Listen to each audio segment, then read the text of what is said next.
এত কাঁপাকাঁপি করছো কেন? বউ পাখি, আমার মতো বুড়ো বর পছন্দ হয়নি তোমার? আমি কথাটা বললাম তাচ্ছিল্যের সুরে, কারণ মেয়েটা নিজেও জানে যে আমি মোটেও বুড়ো নয়, 27 বছর বয়সী তাগড়া যুবক আমি। তবে এই মুহূর্তে এসব বলে আমি আমার প্রিয়দর্শিনীকে খেপাতে ভীষণ মজা পাচ্ছি।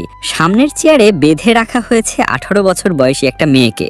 কখন বাঁধলো, কে বাঁধলো, এসব কিছুই মনে নেই মেয়েটির। যেন এখনো একটা ঘরের মধ্যে আছে সে। পরনে লাল বেনারসি আর মুখে সাদা শ্যালোটেপ লাগানো। আলিশা নামের মেয়েটির তাই শুধু গঙ্গানির শব্দই শোনা যাচ্ছে মেয়েটার মুখ থেকে। এবার খানিকটা চিন্তার ভাঁজ পড়লো আমার কপালে। আমার বউ পাখিটার কষ্ট হচ্ছে আর আমি এতক্ষণ কিছুই টের পাইনি। তড়ি ঘড়ি করে সেলোটেপটা খুলে দিয়ে মেয়েটার মুখটা ভালো করে দেখলাম আমি। ঘেমে নে একাকার একটা মুখ, আকস্মিক ভয়ে শুকিয়ে ফ্যাকাশে হয়ে গেছে। আমার বিয়ে করা বউয়ের মুখ এভাবে দেখতে হবে ভেবে মন খারাপ হয়ে গেল আমার। কত প্ল্যানিং ছিল আমার বাসর রাত নিয়ে, আর ওই পচা শ্বশুরমশাই কিনা তার এতদিনের সব প্ল্যানের জল ঢেলে দিচ্ছিল। ব্যাটা অনেক ধরিবাজ, সামনে পেলে আচ্ছা মতো ছাড়তাম। ব্যাটা আমার ড্রিম গার্লকে বিয়ে দিচ্ছিল অন্য কারো সাথে। এত বড় সাহস! আমি বেঁচে থাকতে কি একটা সম্ভব? আলিশা আমার দিকে তাকালো, করুণ সুরে বলল, আমাকে আমাকে প্লিজ ছেড়ে দিন, যেতে দিন আমাকে প্লিজ। মুখ খুলতেই এটা বলে ডুকরে কেঁদে উঠলো আলিশা। আমি একটু মুচকি হাসলাম, বললাম, এই একদম কাঁদবে না আলিশা, তোমার কান্না আমার সহ্য হয় বলো? আর কোথায় যাবে তুমি? বিয়ের পর মেয়েদের কাছে তাদের স্বামীর বাড়ি হচ্ছে আসল বাড়ি, অন্য কোথাও বউরা যায় না। তুমি জানো না নাকি এসব? না জানলেও চলবে, আমি জানাবো তোমাকে সবকিছু। কথাগুলো খুব গর্বের সাথে বললাম আমি। আলিশার হাতের বাঁধনগুলো খুলে দিতে লাগলাম পরপর। আর যেন এই সুযোগটার অপেক্ষাতেই ছিল মেয়েটা। হাতের বাঁধন খোলার সময় আমার হাতে এক কামড় বসিয়ে দিল আলিশা। আমি আহ সূচক আওয়াজ করে ছিটকে সরে দাঁড়াতেই চেয়ার ছেড়ে উঠে পড়লো আলিশা। মনে মনে একটাই চিন্তা, যে করেই হোক পালাতে হবে এই বাঘের ডেরা থেকে তার। মেয়েটা এক দৌড়ে রুমের দরজার কাছে গিয়ে দরজাটা খোলার চেষ্টাও চালালো কিছুক্ষণ, কিন্তু ওপরালা এবারও সহায় হলো না আলিশার, কারণ এই রুমের দরজা বর্তমানে লক করা। আর আলিশা গ্যারেন্টি দিয়ে বলতে পারে চাবিটা আমার কাছে আছে। হুট করেই আমি পেছন থেকে খুব কাছাকাছি চলে আসি আলিশার। আলিশা হয়তো ভাবছে কি করবে এই লোক এখন, ওকে মেরে টেরে ফেলবে নাকি? আলিশার ভাবনা ভেবে আমার হাসি পাচ্ছে। আমি চোখ কিচে হাত দুটো দিয়ে শাড়ির দুই সাইড ঘামচে ধরলাম আলিশার। মুহূর্তেই আলিশার শ্বাস আটকে গেল। টের পেল আমার গরম নিঃশ্বাস ওর ঘাড়ের উপর পড়ছে। তুমি কি আমার থেকে পালাতে চাইছো বউ পাখি? আমার বাঁকানো হাসি আর বিদ্রুপের সাথে বলা কথাগুলো আলিশার সারা গায়ের রক্ত হিম করে দিল। মেয়েটা ওভাবেই চোখ কিচে এক নিঃশ্বাসে বলে গেল, খবরদার আমার কাছে আসার চেষ্টাও করবেন না আপনি, আমি কিন্তু তাহলে আপনাকে আবারও কামড়ে দিব, সরেন বল। আলিশার দিকে তাকালাম না আমি। তোমাকে কাছে না পেয়ে এতদিন আমি যে ব্যথা সহ্য করেছি, তার কাছে এই ব্যথা কিছুই না বউ পাখি। আলিশা অবাক হলো বোধহয় আমার কথা শুনে। ওর কান্নার ধমক বাড়ল। তারপর সেই কান্নার ভিতরে আলিশা বলল, কোথায় নিয়ে যাচ্ছেন আমাকে আপনি? আমি কোথাও যাব না, আপনার মতো পাগলের সাথে তো একদমই না। আমি আবার হাসলাম, ভীষণ জোরে হাসলাম, যে হাসির আওয়াজ অন্তরাত্মা কাঁপিয়ে দিল আলিশার। এখানে হাসির তো কিছুই বলেনি আলিশা, তাহলে ভাবে হাসছি কেন আমি? কারণ তো আছেই। এসব ভাবনা চিন্তার মধ্যেই আলিশাকে ঠেলে গাড়িতে উঠালাম আমি। এরপর নিচ থেকেই আমি উপরে ঝুঁকে সিট বেল্ট পরিয়ে দিলাম, কিন্তু বের হওয়ার সময় ওর কানের কাছে মুখ নিয়ে ফিসফিস করে বললাম, প্রথম বিয়ে অজ্ঞান করে করেছি তো কি হয়েছে বউ পাখি, পরের বিয়েটা তোমার জ্ঞান থাকতেই করব। এই আরাব চৌধুরী তার বউ পাখিকে শুধু একবার নয় 1000 বার বিয়ে করতেও রাজি আছে। প্রতি উত্তরে আর কিছু বলার সাহস পেল না আলিশা। আমার মতো পাগলকে কিছু বলে লাভ নেই হয়তো আলিশার, শুধু সুযোগ খুঁজতে হবে আমার থেকে পালানোর। একবার আলিশা যদি নিজের বাবার কাছে কল দিতে পারে, তাহলে আলিশাকে খুঁজে বের করতে সময় লাগবে না ওর বাবার। আমিও কি কম? যাই নাকি গাইগুই না করে দীর্ঘশ্বাস ফেললো মেয়েটা, বসলো শান্ত হয়ে। আমি ততক্ষণে গাড়ির ড্রাইভিং সিটে উঠে পড়েছি। আজকে ভীষণ ফুরফুরে মেজাজে আছি আমি। নিজের বউ পাখিকে বৈধভাবে নিজের বাড়িতে নিয়ে যাচ্ছি। ভাবতেই আমার বুকের ভেতরটাতে একটা ঠান্ডা ঠান্ডা অনুভূতি হলো। আহ, আমার বউ পাখি। আমি গাড়ি স্টার্ট দিলাম, গুনগুন করে কবিতা বলে। কবিতাটা ধরতে পারলো আলিশা।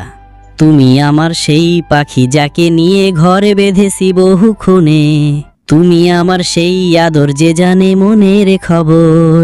আলিশা বসেছে আমার পাশের সিটে, চুপ করে দেখছে আমার মতো পাগলটাকে, যার বলিষ্ঠ হাত শক্তপোক্তভাবে ধরে আছে গাড়ির স্টিয়ারিং হুইল। আমার ঘন চুল, চোখের চাহনি, কথা বলার ধারণ সবটা আলিশার বিপরীত। যদি পরিস্থিতি স্বাভাবিক হতো, যদি অজ্ঞান করে বিয়ে করার বদলে কোনোদিন বিয়ের প্রস্তাব নিয়ে আসতো আরাব ওদের বাড়িতে, সেদিন কি প্রেমে পড়তে বাধ্য হতো আলিশা এই পাগলটার? আলিশা এসবই ভাবছে আমাকে দেখে। হুট করে ব্রেক কষলাম আমি। ভাবনায় বিচ্ছেদ ঘটল আলিশার। নড়ে চড়ে বসলো। অসম্ভব, সওদাগার বংশের মেয়ে, মরে গেলেও এই পাগলের প্রেমে পড়তো না কখনো। না, কন্ট্রোল আলিশা, কন্ট্রোল। নিজের মনে মনে এসব ভাবতে ভাবতে মেয়েটা টেরই পেল না কখন আমি গাড়ির দরজা খুলেছি। টের পেল তখন যখন আমি হাঁটু গেড়ে বসে পড়লাম ওর সামনে। ভরকালো মেয়েটা, চোখ বড় বড় করে চাইতেই হাঁটুর উপরের দিকটা ইশারা করলাম আমি। বললাম, এখানটায় পা রেখে নামো বউ পাখি, গাড়িটা বেশ উঁচু, তোমার নামতে অসুবিধা হবে। আমি নামবো না। জেদ ধরল আলিশা, সপাটে মুখটা ঘোরালো অন্যদিকে। আমাকে আবার ব্যথা দিতে বাধ্য করো না তোমায় আলিশা, জলদি নামো। আমার গলার স্বর শক্ত, চোখের চাহনি আদেশ। তবু ভয় ডরহীন আলিশা উল্টে বিড়বিড় করে বলল, কত বড় সাহস পাগলটার! এতক্ষণ বউ পাখি করে গলা শুকিয়ে ফেলছিল, অথচ এখন আমার নাম ধরে ডাকছে। মনে মনে ফসল মেয়েটা। এদিকে আমারও মেজাজ গরম হতে লাগলো ক্রমশ। আর কত পরীক্ষা দিতে হবে ওকে? ভালোবাসা প্রমাণ করার জন্য আর কত কষ্টে রাখবে আলিশা আমাকে? মুহূর্তেই দাঁতে দাঁত পিষলাম আমি। তুমি এখন যে ঘাট টেরামিটা আমার সাথে করছো, আমি সেই প্যারামিটার উপর পিএইচডি করা। সো বি কেয়ারফুল বউ পাখি। আমার হুমকিতেও কাজ হলো না। উল্টে যখন পায়ে পাবা দিয়ে ঝগড়া করতে প্রস্তুত আলিশা, তখনই আমি ওকে গাড়ি থেকে কোলে তুলে নিলাম। তারপর আলিশার মুখের কাছে মুখ নিয়ে আসলাম। বলেছিলাম না, আমার সাথে তেরামি করতে এসো না বউ পাখি, এখন তো আর সম্ভব না।